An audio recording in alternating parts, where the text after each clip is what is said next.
In-depth movie highlights here. Tapping in with another one. Set in the year 1950, the story is about a utopian town called Victory. The small town is surrounded by desert on all sides.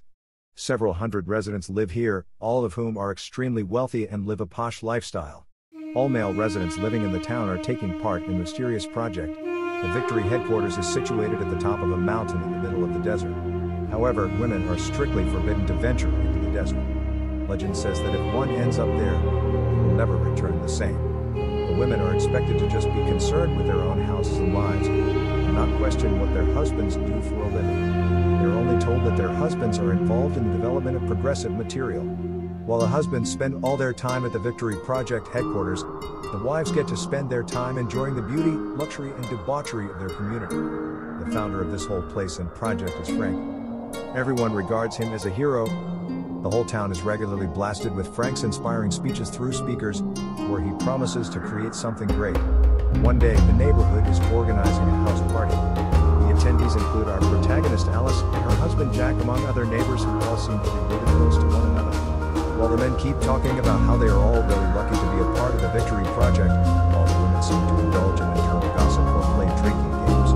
The following morning, we see Alice cook breakfast for Jack as he gets ready and heads out for work at the exact same time as the other men.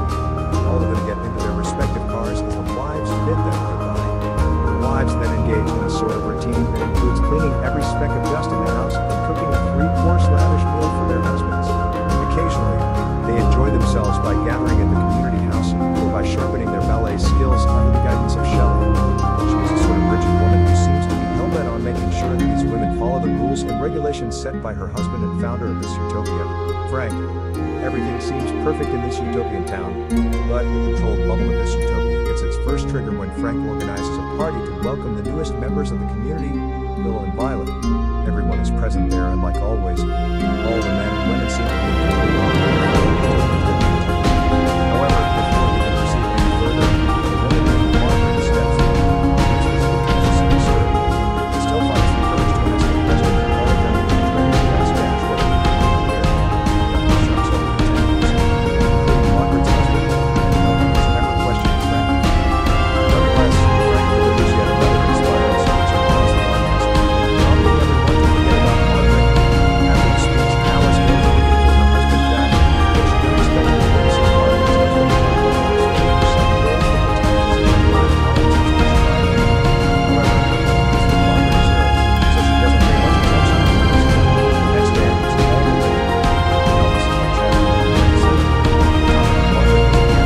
Alice and Jack are on the same. Margaret is again wrong. Chatterbox of the group, Buddy reveals that Margaret became ill with health because she failed to follow the project set by Frank to not venture indoors. In the flashbacks, suddenly Margaret lost her sight into the desert and sent her in a state of complete disfigurement. Alice, who is listening to all this, appears to be worried. That night, Alice has nightmares where she witnesses unusual ballet dancers in black and white. The next day, another weird thing happens. As Alice is preparing a meal, she finds that the eggs are completely empty from the inside.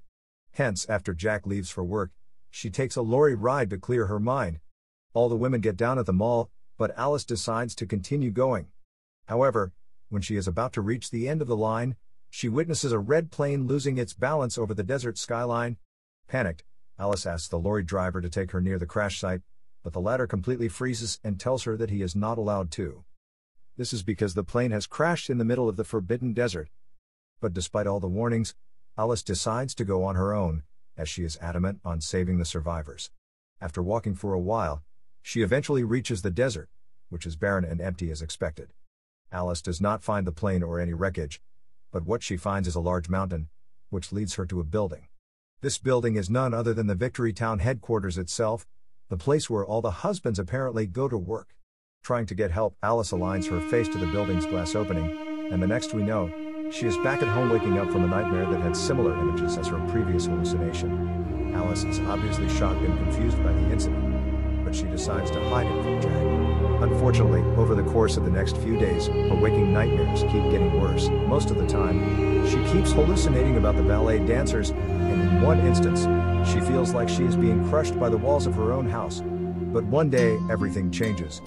She witnesses a depressed Margaret committing the unthinkable. Alice rushes to save her, but But a bunch of men dressed in red suddenly appear and drag her away. That night, she explains the entire incident to her husband Jack, but surprisingly, he reveals that Margaret is alive and well. She never committed the unthinkable and had just slipped in the bathroom. Alice, who is in complete disbelief, does not believe it and tries to look for answers, but Jack calms her down and asks her to take a rest. Unfortunately for Alice, her hallucinations continue getting worse, so the town physician, Dr. Collins, is summoned to their house one day. He conducts some tests on her and prescribes her some pills, claiming that she is just stressed out. However, Alice asserts that she is fine and continues asking about Margaret. When she starts becoming rude, Dr. Collins reveals that Margaret is fine, but her husband was fired from his job because of her actions, and now they have been moved from the town. Hearing this, Alice keeps silent for Jack's sake.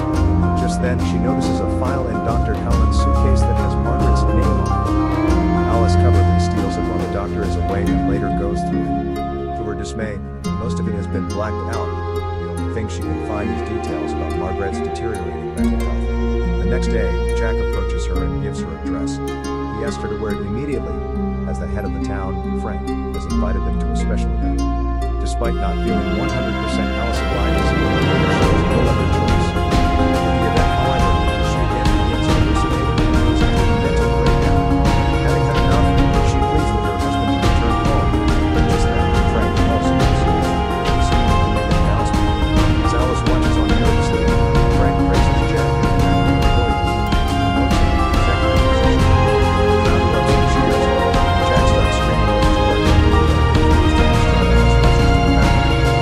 breaks down. On stage, Frank asks Jack to dance, like a popular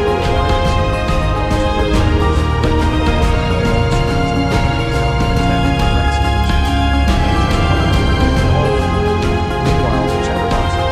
Instead of trying to help her, she tries to make some sense of it. She tells Alice to stop being hysterical and support her husband. The following day, Jack organizes a bunch of money in his place at Alice's tax line. She seems surprised by the person who was disoriented just the other day. However, it all appears to be a part of her mastermind plan. Soon, all the residents of the neighborhood arrive, along with special guest, Frank, and his wife, Shelley. After a while, as Alice is in the kitchen, Frank approaches her and says, "I'm sorry, Bunny, didn't believe you." He then commends Alice on her presence of mind, and challenges her to find more about the place. This finally confirms that Alice is not crazy, and whatever she is hallucinating, has something to do with this weird town. Hence, at dinner, a fed-up Alice decides to take center stage. She confronts all the men about the town's need for perfection and wonders why the women cannot venture into the desert. As Jack and the others listen in disbelief, Alice draws out a few peculiar similarities between how all of them landed in Victory Town and how their life before it was a complete blur. Strangely, all the residents are either from Baltimore or from Chicago. All of the couples met at the same train station in the same manner, and all of them had their honeymoons in the same venue. Alice continues that all the food products in Victory Town, ranging from vegetables to packaged food, are manufactured under the name of Frank. But despite all this, no one bats an eye that something is clearly wrong. Unfortunately, her claims are proven correct as all the diners simply think that whatever she is saying is a hysterical burst out. When everyone leaves, Alice, having shattered Jack's reputation, tells him that there's something really wrong with Victory Town and that they should leave immediately. And despite being completely embarrassed in front of others, Jack agrees to whatever Alice says, claiming that he will love her no matter what. Unfortunately, just as they are about to leave in their car, Jack starts apologizing profusely. He cannot go through with it. Alice slowly comes to terms with his betrayal, but before she can react, the same men in red from earlier arrive at the scene and forcefully take Alice away. Next, we see her receiving shock therapy. The reasons for this are not disclosed just yet, but these electroshocks are closely cut with the actual truth of who she is. We get a rundown of Alice and her husband Jack living in a modest apartment. It's the 21st century and not the 1950s. Alice appears to be a nurse who works late night shifts at the hospital because Jack has recently lost his job. One night she returns exhausted after a 30-hour shift. She receives 3 separate surgeries. Jack tries to be romantic with her, but Alice is too tired for it. This shows that the couple is slowly drifting apart because of Alice's hectic work schedule. Hence, being jobless and lonely, Jack's prime starts following her preaching videos of her personality named Frank. Frank is someone who has apparently developed a technology that allows couples to live in an extremely evolved work perfection from the get-go. One night, Jack, who has lost all sense of control due to his fragile male ego, decides to reach out to Frank. He then learns of the Victory Project and immediately decides to be a part of it. Not only that, he forces Alice into this experiment. For a brief second, you see her force plugged into the simulations around her, which turns out to be her bed. Soon, Anne sleeps beside her and it's the world of simulation. Following this, we are shown a montage that gives us more than the simulation. To know that the entire thing doesn't have Alice's consent, it is something that Jack decides on his own, so as to get some kind of control over where his wife is. The simulation, Jack chooses to have a British identity since we know other way to live Alice's entire memory was wiped off when she became 6. We also learn later that although the name of Victory Town was voluntarily appointed to be a member of other partners who were against their rules have been uploaded into the simulation. All the things that are visible in the town are simply NPCs and have not been designed for the parents, but for the children of their worlds. After the montage ends, we see Alice completely wiped off of every sequence of the stage, returning back to her regular home. However, this time, the simulation and the lie don't seem to carry on for too long. She gets triggered into reality as soon as she recognizes the song that Jack is humming. It is one of her favorite songs from her real life in the 21st century, which she often used to sing while at work. Now everything flashes in front of Alice and she realizes that it was her husband who has been the culprit all along. Caught red-handed, Jack finally comes clean. He reveals that he did everything for their own good, as their life in the 21st century was going downhill. Jack was jobless and Alice didn't have time to even talk to him properly. Hence, he took the tough decision and enrolled them into the Victory Project, where they have a flawless life, with abundant money and respect. Jack further reveals that life for Alice is very simple. All she has to do is make friends and relax. While he has to return back to the real world and collect money to keep the simulation running, here, it is finally revealed where all the husbands of Victory Town go. They don't work for the development of any progressive material, but they go to Victory headquarters to exit the simulation and try to earn some money in real life to give their wives a better life. However, despite hearing all this, Alice is still hurt that her husband betrayed her. One thing leads to another and the two get into an argument, which ends with Alice smashing a glass over Jack's head. Sadly, the impact kills him. When out of the house, a bloodied Alice startles everyone and specifically tells them that they are being controlled by a program that Frank has created. All the residents try to stop her, except Bunny.